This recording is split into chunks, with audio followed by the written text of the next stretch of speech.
Hey guys, Kevin here. A little change of plans with the podcast for this week after initially recording. First and foremost, Eric and I want to wish Damar Hamlin a quick, speedy, and full recovery. Damar's health is in all of our thoughts and prayers, and if you haven't seen already, I check out the prayer that Dan Orlowski said today on the show, which would be Tuesday on ESPN, as I feel it helped gather kind of what all of us have been thinking and praying all along. As you'll hear during the pod, we recorded this week's episode during the Bills-Bengals game. In light of what happened, Eric and I have decided to cut the Bills preview portion from this week's episode for now until there's more clarity on the situation for next Sunday. Also in the show notes, if you haven't seen already, I've included the link to the GoFundMe charity that Damar Hamlin runs for a toy drive, and I'd check that out if you can. There's been plenty of donations coming in, and I'd like to see that number go up. With all that said, thank you guys for listening each week, and then now on to the podcast.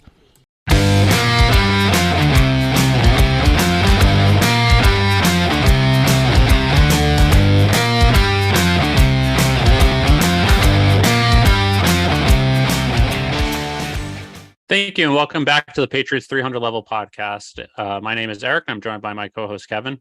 Welcome back for our 51st episode this week after a week-long hiatus, where we'll be recapping the Patriots' win versus the Miami Dolphins and previewing the upcoming game versus the Buffalo Bills. As a reminder, you can follow us on Twitter and Instagram at Pats300LevelPod for up-to-the-minute updates and commentary on news of the day, as well as at our website at Pats300LevelPod.com. So, Kevin, for the Patriots, wasn't the prettiest of outcomes, wasn't the prettiest of games, but they ended up with a much needed win, winning 23-21 in a must-win game. What was your just overall thoughts? Yeah, I think the overall thoughts would be that this game kind of encompasses the whole kind of Patriots season, where a lot of things have gone right for them to get the wins that they have. And you look at all of their wins so far this year, only one of them is against the starting quarterback. And I don't count Zach Wilson as the starting quarterback. So everyone else is a backup quarterback. And the only quarterback you beat was Jared Goff, who neither of us think really is anything special. Yep. And they had to get a defensive score to help change the game over. And that's been 4 weeks in a row with the defensive score. And the other thing is that they needed the third string quarterback to basically come in and lose them the game. So I don't think this is a great win where you could say, hey, they did everything they did everything right and it was a perfect win.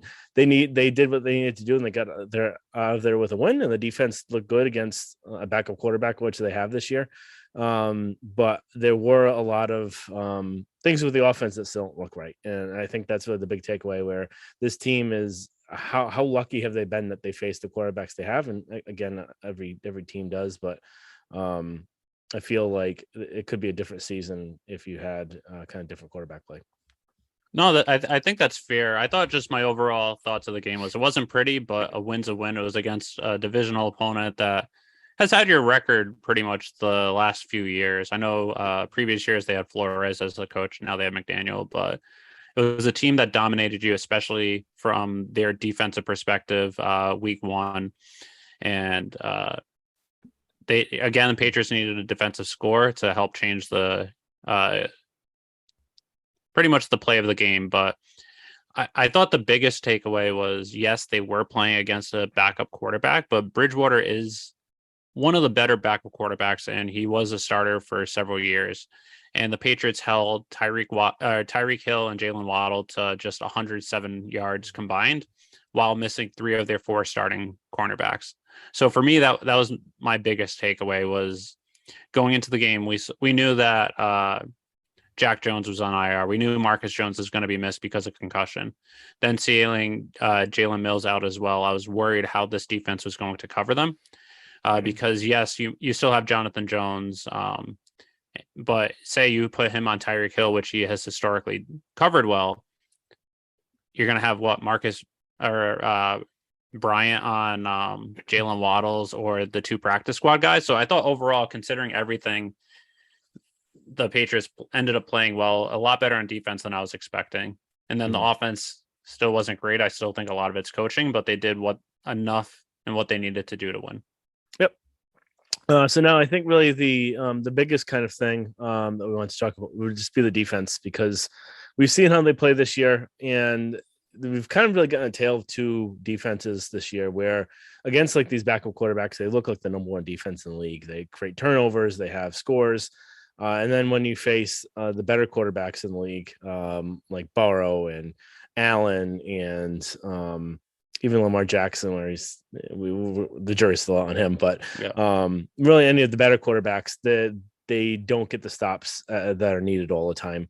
I don't know if that's actually fair to say against the quarterbacks that are mobile and can run, such as Allen, Lamar Jackson, Justin Fields. Yes, but even against Burrow, granted they were horrendous Burrow, the first. The Bengals threw away the game at the end. That was no, they did, but in the second half they played a lot better. Granted, there were a few times where Burrow or the Bengals dropped the ball or slightly overthrown, but when they needed to, they did get stops. But still, just the way that they looked beforehand, it wasn't like they've looked against these teams. So anyway, I think one of the things, kind of the biggest questions I really had, not even against the Patriots on this, would just be the Dolphins when watching this. The Patriots are down to basically one cornerback because Miles Bryant isn't really a great. He's okay in the slot. Yeah. He's short. He's not that fast. But you have Waddle of Hill are your two big burners. And Jonathan Jones can only cover one guy. So I don't know why they didn't spread them out more. They kept running like two receiver sets with a tight end and multiple running backs. So they kept running the ball. And the biggest strength that you had against the Patriots would be spreading them out, exposing their practice squad corners, and kind of do what the Bills did last year in the playoffs when you had the same sort of situation arise itself. So that was really my biggest kind of question mark coming into this is like, why didn't they pass it more? Why didn't they spread them out more?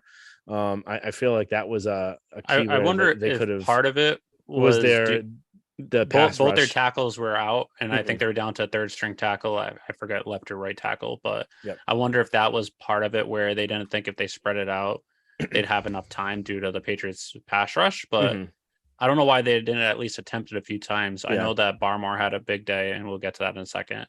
But Judon overall, even against backup tackles, didn't do great. I know he wasn't always rushing the whole time, but for a team that historically has pass rushed very, very well this year, they didn't really get a ton of pressure until towards the end of the game.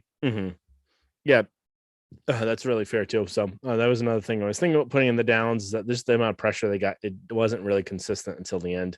But I think overall the defense did a really good job with what they had and kind of containing them to the point.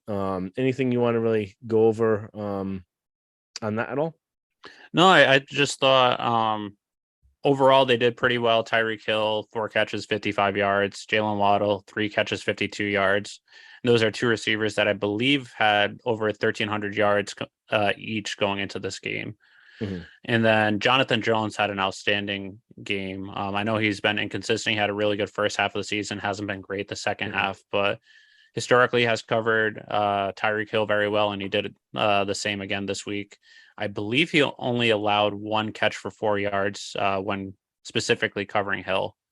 I thought overall the defense has shown that it's been pretty good this year, and I think that's one thing that Steve Belichick doesn't get a lot of credit. I know a lot of people attack him when they don't play well, but I feel that this defense has played a lot better this year than we've been expecting. And I think some credit does go to him. Granted, we still don't know how much of it is Steve, how much it is Mayo, how much of it is Bill, but overall, I thought they did a good job. Yep. And then the next thing, Mac Jones in the game. We usually talk about him every week. I think this is really kind of a tale of, I'd say, kind of like 3 kind of parts to him, where he started off the game really well. The offense overall looked real, like it was kind of flowing a little bit. It seemed like they had some good plays drawn up, and then they just hit that snag that we know, where they go 3 and out, or they have penalties.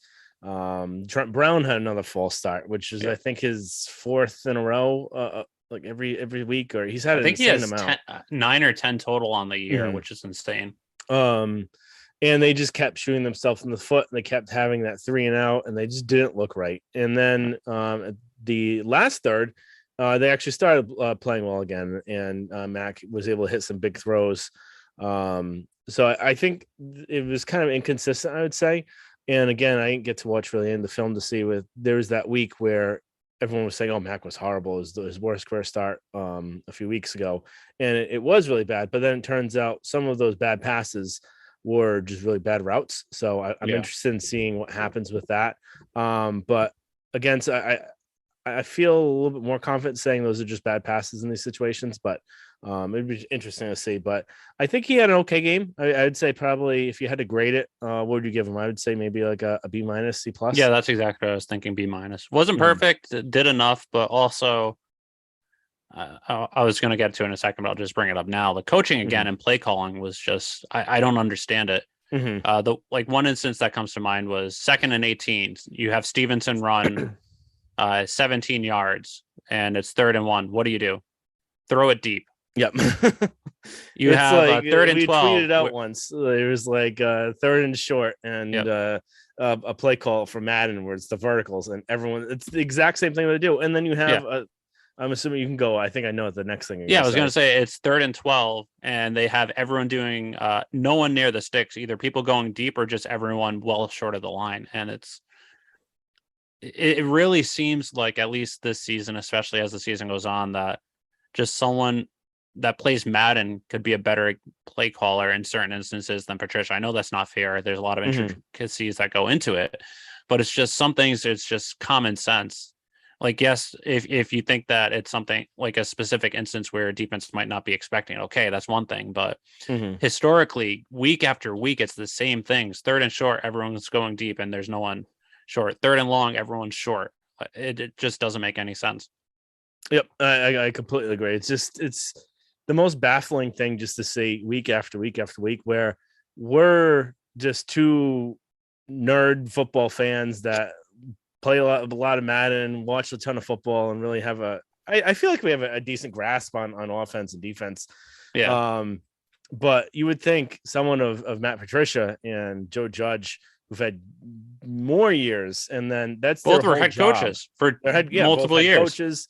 Their whole life is basically that. I'm not sitting down at night to be kind of drawing up different plays or anything like that, and then watching a ton of film.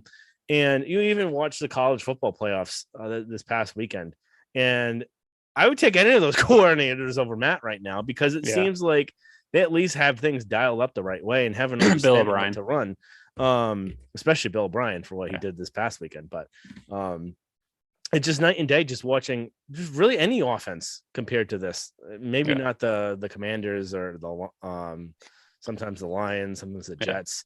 But it's just baffling that I never expect, and I think we said this last pod, but I Yeah. never expected it to get this bad. And I'm just it's insane. It's just the same thing over and over again. Um, but I would like to think it gets fixed at some point, but it's week 17. It's not going to Yeah. happen. So it would just have to wait till next year. But And then it's just not just Patricia for the specific play calling, but just mhm, all the overall offensive coaching in general, where mhm, you have receivers not running the right routes or running bad routes, where mhm, you have the offensive line not doing great when Patricia's the offensive line coach. mhm, The only thing that's really been good has been the running attack, even after losing Ivan Fears. But mhm. other than that, it's just players. Just I think a lot of it comes down to coaching, and it's something that's going to have to be entirely. I don't know about revamped is the right word, but Mhm. you're going to have to address it in this offseason. Oh yeah, completely. You're going to the play calling. You're going to need a real quarterbacks coach, I would say. Um, Offensive line. Where if Matt Patricia was only focused on offensive line, I think he might be able to be a good coach. That's where he started off. So he's Yeah, had some background in it. But you need a real quarterbacks coach. You need to get rid of Cam McCord and then put Joe Judge in special teams. yeah. Oh, yeah, special You teams need coaching is. a real offensive coordinator. Yeah, You may need a wide receivers coach because that's the thing. Like you were saying, the bad routes is that Troy Brown just not. Maybe he's just not a good coach. He's an excellent wide receiver. Maybe he just can't coach it, or yeah. maybe it's coming from the top down, and there's only so much he can do. Based on that. So it's really interesting to see what's going to happen this offseason. Yeah. Um, There was one thing I tweeted out a question for, I think, Zach Cox or Evan Lazar or something. Then someone commented on it with a actual interesting scenario that I kind of like, where bring in Bill O'Brien as your offensive coordinator, and then bring in Charlie Weiss Jr. as your quarterback coach, and then when O'Brien leaves, you groom him to become your offensive coordinator. Mm-hmm. Yeah, so that was something I think even a few pods ago when we were getting just potential ones. I thought that would be a good one, where you need to have either O'Brien pick a quarterback's coach that he cannot poach when he leaves, or pick your own that you think that he'll be a good offensive coordinator in 1 to 3 years. So I think if O'Brien comes, it has to be for minimum 2 years, because if not, Mac will have his fourth coordinator in 4 years. But but yeah, they have to run like the same sort of like the playbook, something similar. You can't go to an air raid offense next year. It needs to be some sort of merriment of the two, or one or the other. But it can't just be something completely out of left field. Now that we've been kind of rambling, the offensive line and running attack, you can kind of combine them in one. I don't really have much on the offensive line, other than just the Trent Brown penalty. And then McDermott got murdered on one of the plays, but one who did on one too, the one where it was the 3rd and 10 or something, where it was the last play of the offensive play of the game, which I also didn't understand that play call either. I don't. Granted, I think they should have kicked the field goal when it would have brought them up, but besides the point. Again, on that play call, you had everyone, I think, running verticals on that too, right? On 4th and 4, and it was a bootleg. It was a bootleg, and I don't think they either had it blocked right, or I just don't know what the whole plan was with that. Because I know when you got blown up, but I feel like that was probably because the wrong play call. More often than not, when you is your best player outside of Stevenson on offense. But the running attack, the yards per carry for Stevenson, he didn't have too many carries compared to what he's been getting, but it's because Harris was back, and I really like that Harris is back now, just because you could tell that Stevens is starting to get wear and tear. I'm thinking his drops and his kind of the fumbles are just because he's kind of getting worn down. And I'm hoping that's the case, because he's kind of got a case of drops. He's been dropping a ton of passes. He's been having those fumbles going back a few weeks. And I'm just hoping with Harris back, Harris is a very good complementary running with him. I'm hoping it's going to just kind of shore that up and make the running attack even better than it is, not having to rely completely on Stevenson. Yeah, no, I agree as well. One thing I actually did like, just last thing to talk about, was I liked how there were some plays where they had both Pierce Strong and Stevenson in the backfield, both in passing situations where that can create mismatches. And Pierce Strong has shown, he's been inconsistent, but lately he's shown that he can be a pretty decent pass catcher out of the backfield. So that could just add another dynamic to this offense, which is pretty stagnant to begin with. But all right, going on to 3 up, 3 down. I think we had kind of similar ones here, so I'll go and just say my first 3, and then I'll let you comment right afterwards. Kyle Duggar, Peppers, and Barmore. Duggar, again, had that really good interception. I'm thinking of kind of breaking that down on film once that the all 22 comes out, because it was a really good kind of play call by Steve there. Peppers was just every single time he plays more and more, he just lights someone up a ton. And I think they really would want to re-sign him for next year, because I think he's just kind of really coming into it now, and I really would love to see him in a full season with them. And then Barmore, this is his best game of the year, I'd say by far. And he really he had that one run stuff where he just blew up one of the, I think, the guards or the centers, and he had a bunch of pressures, 7 pressures, 1 sack, but he was excellent in this game. No, I agree with you. I had all 3 as my 3 up 2 in that same order. Duggar he's just getting better and better each week. That interception was, again, a great read by him, with also a good run to the end zone for a touchdown. And he's someone that this offseason, he's eligible for a contract extension. You're going to have to sign him long term. he's one of your best players on defense, especially if McCourty retires at the end of the year, which there's some implications that might be the case. You're going to need him for the years to come to carry this defense. Peppers, again, number 2. He was all over the field, having big impact hits. And he's someone that, like you said, he's been coming into his own in recent weeks, where he's someone that fits this defense and Bill Belichick's scheme perfectly, where he's versatile. He can play all over the field. He can play safety. He can play linebacker. He can play slot corner at times. So he's someone that it seems like he's getting his footing, and you're seeing the impact that he's had in these last few weeks. And hopefully he only signed a 1-year contract in the offseason. Hopefully he's someone that they also extend this season as well, like you said. And then Barmore, this was more his coming out game this year, where I know before he got hurt, he wasn't really showing. He was still good, but didn't have the same impact that he did last year. And then a couple of weeks ago, he was pretty good. And then I think this was by far his best game this year, and one of the best games of his young career so far. Like you said, 7 pressures and a sack.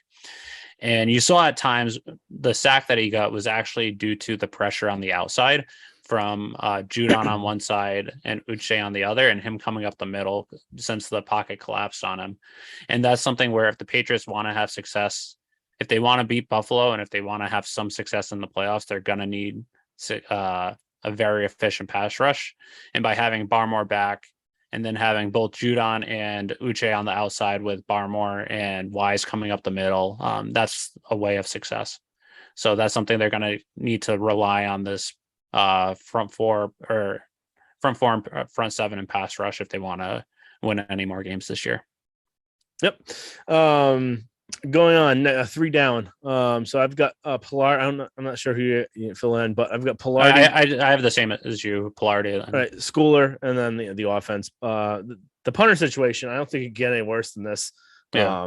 He was horrible, absolutely horrible. And I know Jake Bailey had a really rough year this year.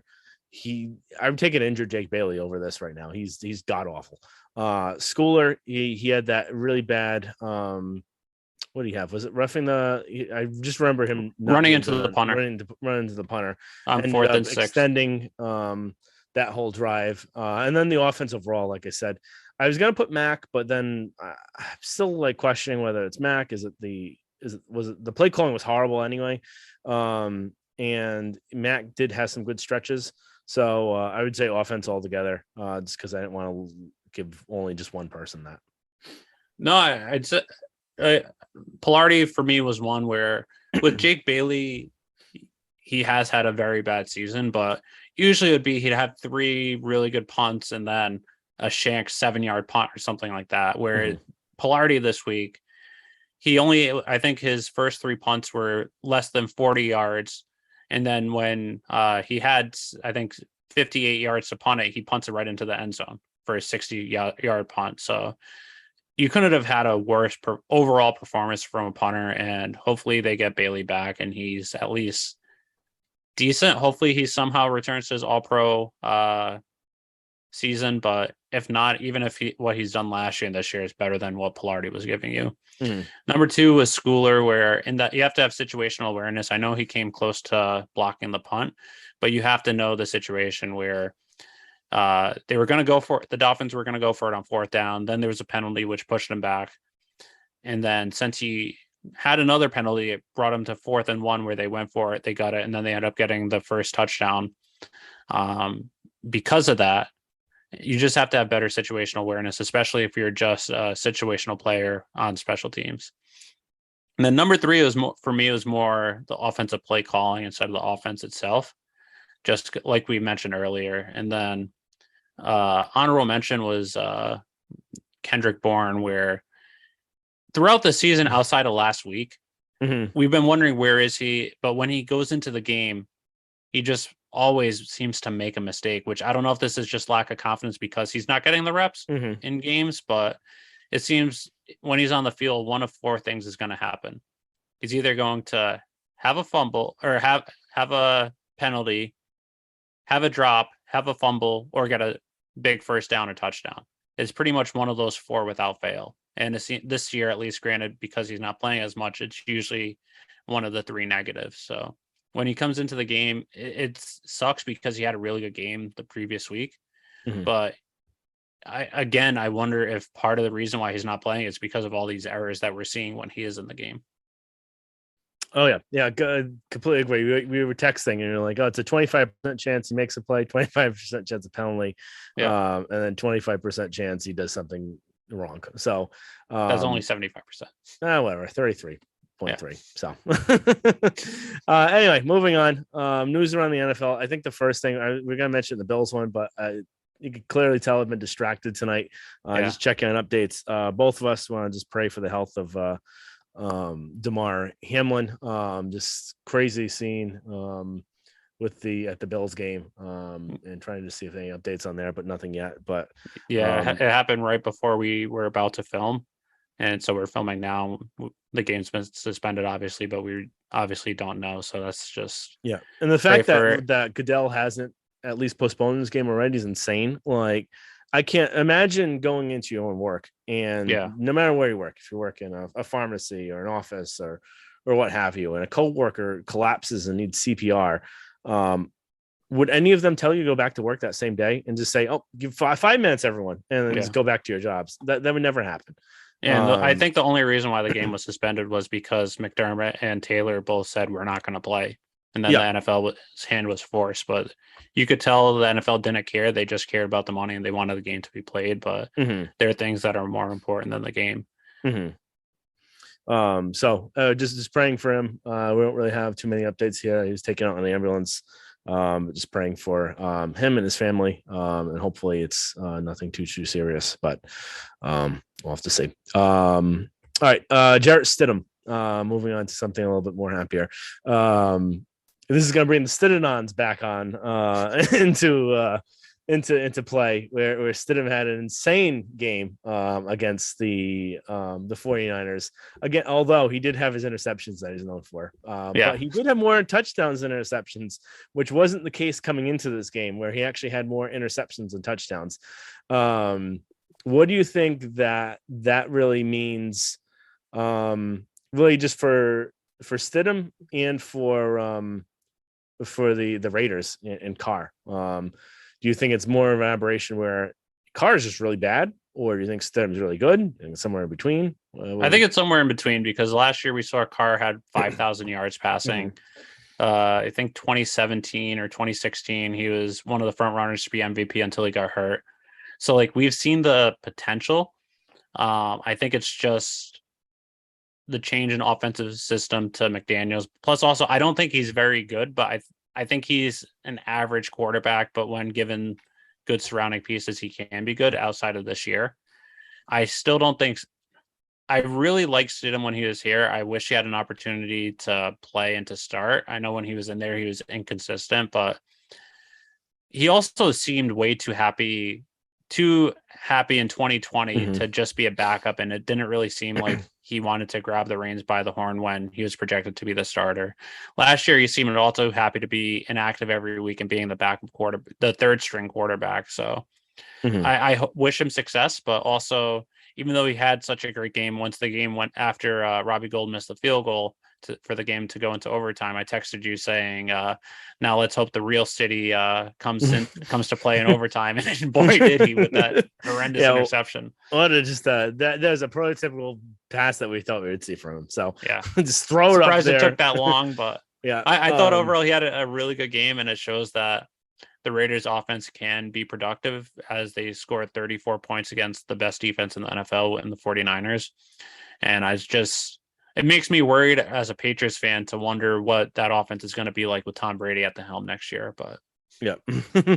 Yeah, it's just I think kind of the same thing with you. I think it kind of shows what happens when you have a quarterback that knows the system and understands really the ins and outs of it, because he's had this is his 3 years. fourth year. This is fourth year in the system. So he's had 3 years before this to really understand it and grasp it. And then I think he shows that he belongs in the league, not as a starter, but I would say as a backup quarterback, and kind of held his own, and also had the interceptions, which you know he's going to get from him. But the crazy thing with him is that if the game was played in shorts and it was flag football, Yep. he'd probably be a top 5, top 10 quarterback. Just because he's got all the intangibles. He's not all of them. He because doesn't. He has all the physical. he has tools. all the physical traits. He does not have the intangibles. He doesn't have the intangibles. He has no intangibles. He has all the physical tools that you need to be a quarterback. He's got a great arm. He throws with precision. He's accurate. He can move a little bit. It's just in between the head sometimes when he gets pressure, he just doesn't look like the same person. So, but he did have a couple good throws when he took some hits, which I was surprised at. But interesting to see what happens with that. All right, let's move on. College football playoffs. We're not really going to talk too much about it.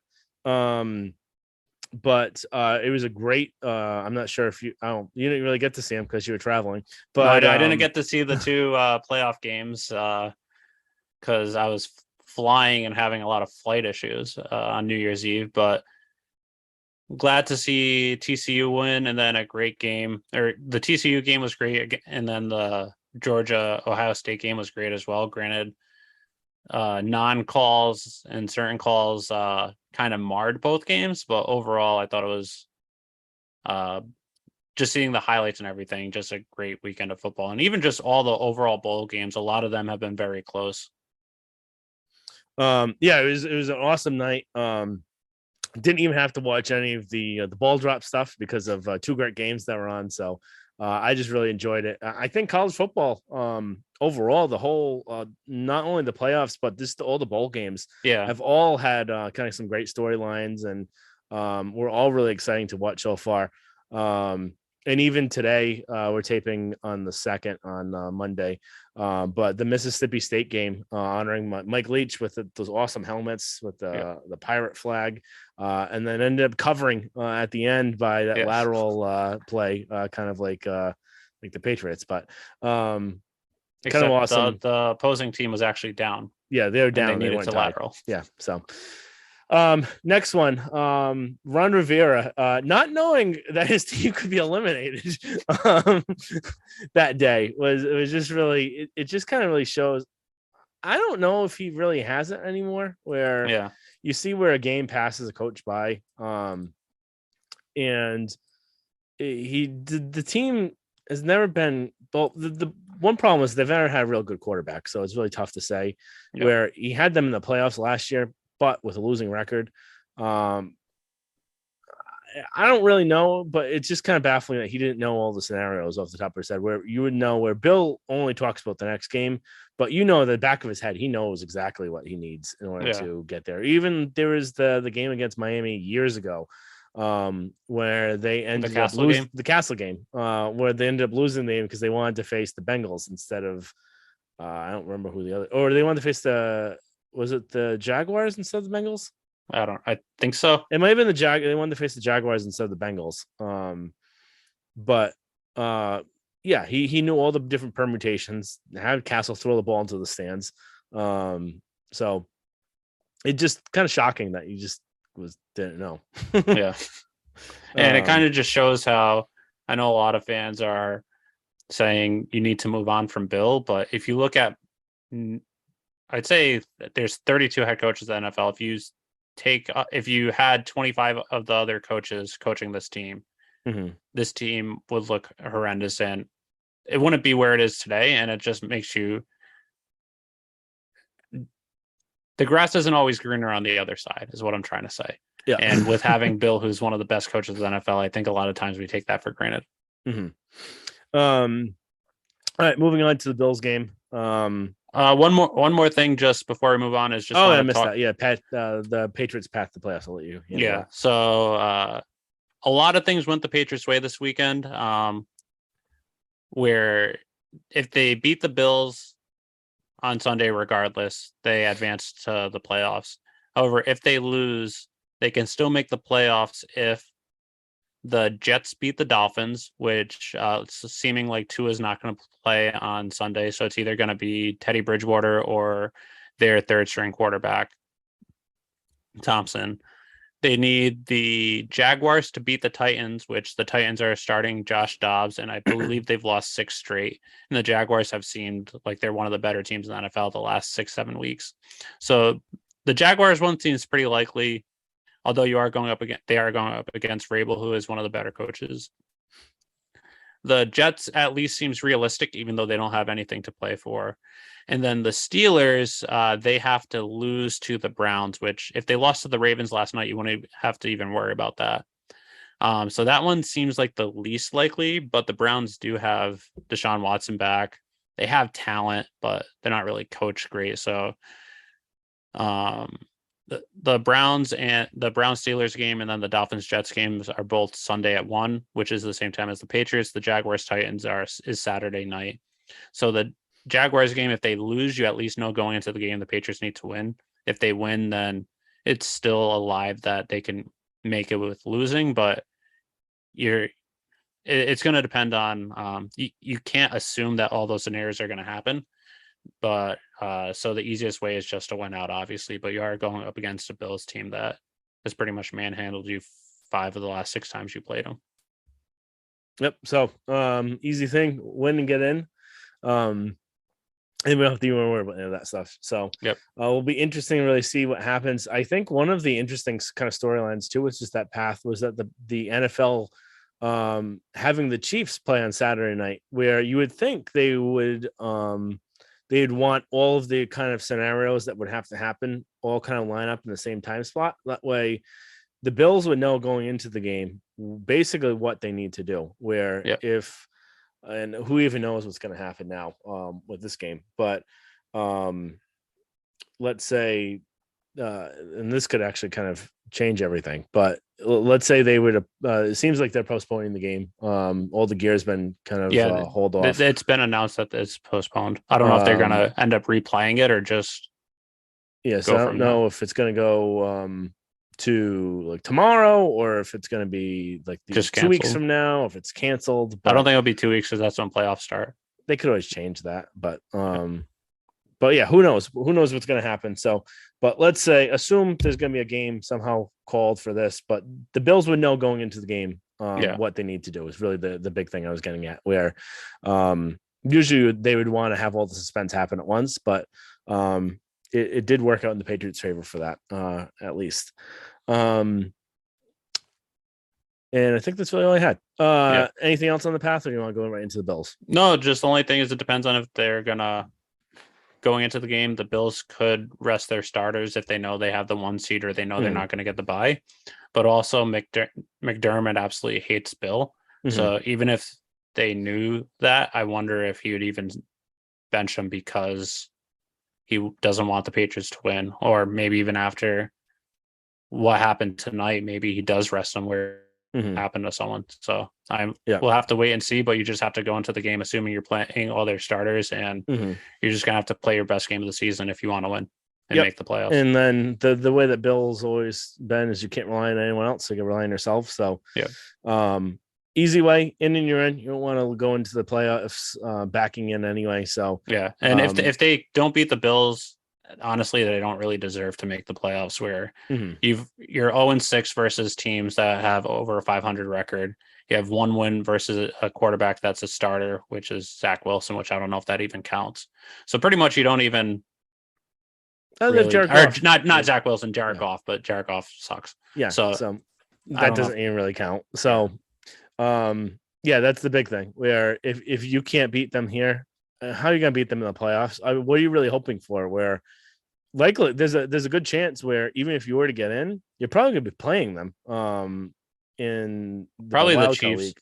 As of now, the Chiefs, if you beat them, then it would beat them or the Bengals. But it's them, Chiefs, or the Bengals. Where realistically, I would actually rather face the Chiefs or the Bengals, because the Chiefs, you can somehow slow down. You can get to Mahomes. You know how to slow down Mahomes a little bit. It is different where they don't have Hill now, so it's a little bit different. A different way to slow them down. But they have all those safeties, and they can slow down Kelsey that way. So, what was I saying? And then the Bengals, you almost came back and won, but that might have been a fluke though too. And they've got a ton of weapons, and with all your corners down, I feel like they'd be smarter and spread you out and really kill you that way. But I don't know. It's just if you can't beat the Bills, what are you doing? So you're not going to be. you're not going to be having some sort of Cinderella story if you're limping into the playoffs. I don't think. All right. So again, like to just say again, just because we've been kind of not really fully paying attention on this one. Just thoughts and prayers again for Damar Hamlin. Hopefully everything ends up turning out all right. The game has been officially postponed. They haven't said anything much about that. He is intubated in critical condition. So again, thoughts and prayers to him and his family and the Bills. And it's insane. It took the NFL over an hour to actually to actually postpone the game. And they probably would have never even done it if it wasn't for the two coaches getting together and basically forcing their hand. So it's just crazy that this is the whole situation. So again, thoughts and prayers to them. And then for us, subscribe, rate, and review. Follow us on Twitter and Instagram at Pat's 3 Pod. And then eventually we'll get some blogs up. I think I might do one if I get some time, if the Old 22 comes up in time. I do want to break down that Duggar one just because it's really interesting to watch. So, all right, talk to you guys next week, and we'll see what happens in the upcoming kind of playoff scenarios.